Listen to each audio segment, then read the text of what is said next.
Rasulullah itu juga ketika hidup itu menyaksikan Palestina dalam keadaan terjajah oleh Romawi pada saat itu. Maka Rasulullah itu pertama kali diminta oleh Allah kalau di dalam Islam itu untuk memperhatikan Baitul Maqdis ketika surat At-Tin turun. Jadi ada satu surat di dalam Al-Quran, Wattini waz-zaitun. Artinya demi pohon tin dan demi pohon zaitun. Yang menarik di Arab tuh nggak ada pohon tin, nggak ada pohon zaitun. Nggak ada. Arab tuh kan kering banget. Yang ada kurma doang, itu pun kalau beruntung dia kan. Nah dia nggak ada tin, nggak ada zaitun. Nah kenapa dikatakan ada turun surat tin dan pohon tin dan pohon zaitun dalam surat At-Tin itu? Karena Rasul disuruh untuk memperhatikan negeri di mana pohon tin dan pohon zaitun tumbuh subur.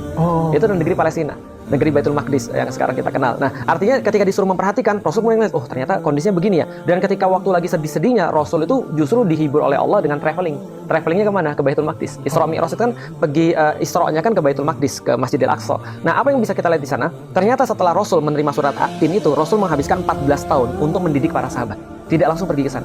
14 tahun mendidik para sahabat. Apa itu Baitul Maqdis? Kiblat kita ke situ loh. Kita sholat ngadep ke sana loh. Apa itu tempat? Kenapa penting banget? Kenapa tempatnya harus dibebaskan dan segala. Sampai para sahabat tuh merasa, wah ini kami ini bingung nih. Yang mana yang lebih utama nih? Antara masjidmu ya Rasulullah atau Masjidil Aqsa? Kami ini sampai bingung banget karena engkau tuh menjelaskannya sampai kami tuh merasa, waduh ini kayak penting banget. Kata Rasul, masjidku lebih utama daripada itu.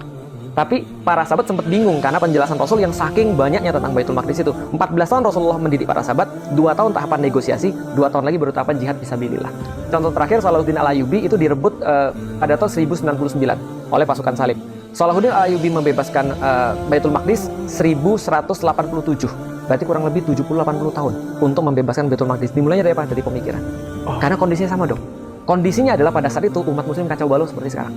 Jadi mereka orang-orang ulama tuh bilang gini, kalau kalian mau lihat umat muslim, lihat Baitul Maqdis. Kalau Baitul Maqdis lagi bukan di tangan kaum muslimin, mereka lagi berpecah belah dan mereka lagi lemah. Oke, paham saya.